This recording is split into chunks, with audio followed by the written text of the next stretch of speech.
ஒசூர் திமுக MLA mayor ஊழல் செய்தார்கள் என்றால் நிரூபிக்கட்டும். மேயர் வேலை செய்கிறார் என்றே தெரியாது, ஊழல் செய்தார் என சொல்வதில் என்ன நியாயம் என ஒசூரில் காங்கிரஸ் முன்னாள் எம்எல்ஏ மனோகரன் பேட்டியளித்தார்.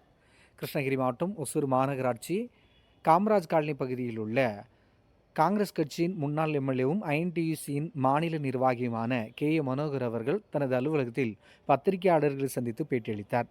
அப்போது அவர் பேசுகையில், பீகார் சட்டமன்ற தொகுதியில் மொத்த வாக்காளர்களின் எண்ணிக்கை 7,42,00,000 என தெரிவித்த தேர்தல் ஆணையம், மொத்த வாக்குகள் 7,45,00,000 பதிவானதாக குறிப்பிட்டிருக்கிறார்கள். அப்படியானால் 100% வாக்குகள் கடந்து பதிவாகி இருக்கிறது.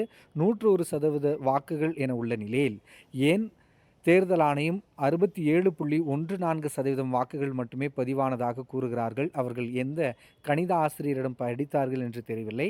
இத்தனை குளறுபடிகள் உள்ள எஸ்ஐஆரை தமிழக முதலமைச்சர் எதிர்க்கிறார். இப்படி கேவலமான தேர்தல் ஆணையத்தின் மீது காங்கிரஸ் உள்ளிட்ட தலைவர்கள் தரவுகளுடன் உச்சநீதிமன்றத்தில் வழக்கு தொடர வேண்டும் என பேசினார். தொடர்ந்து அவரிடம் ஒசூர் திமுக எம்எல்ஏ, திமுக மேயர் ஆகியோரின் ஊழல் பட்டியலை அதிமுக வெளியிடுவதாக கூறியுள்ள கேள்விக்கு பதிலளித்தவர், ஊழல் செய்ததை அவர்கள் நிரூபிக்கட்டும், வாய்க்கு வந்ததை பேசக்கூடாது. அவர்களுக்கு என்ன அதிகாரம் இருந்தது, எதில் ஊழல் செய்தார்கள் என சொன்னால்தான் மக்களுக்கு தெரியும். எனக்கு தெரிந்து ஊழல் செய்வதற்கான வாய்ப்புகள் இல்லை. ஒசூர் மேயர் வேலை செய்கிறார் என்றே தெரியாது, இதில் ஊழல் செய்தார் என்றால் என்ன நியாயம் என அவர் விமர்சித்தார்.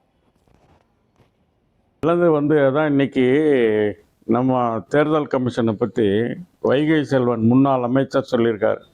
தேர்தல் கமிஷன் தான் ரொம்ப நல்லது, திமுக பயந்து போய் இந்த மாதிரி சொல்கிறாங்க அப்படின்னு. இந்த மாதிரி கேவலமான வேலை செய்யக்கூடிய தேர்தல் அதிகாரிகள் நல்லவர்னு சொல்கிறவர், அப்புறம் அதை கட்சியில் இருக்கவங்க எப்படி இவங்க ஊழல் செஞ்சாங்க, ஏதோ ஒன்று சொல்ல வேண்டிய, வாய்க்கு வந்து சொல்ல வேண்டியது.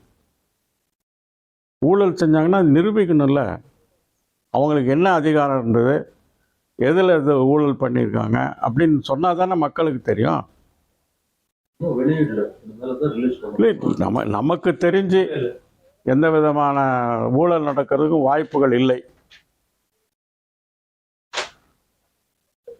மேயர் வேலை செய்கிறாருன்னு எங்களுக்கு தெரியாது, ஆனால் ஊழல் பண்ணிட்டாருன்னு சொல்கிறீங்கன்னா எப்படி நியாயம்?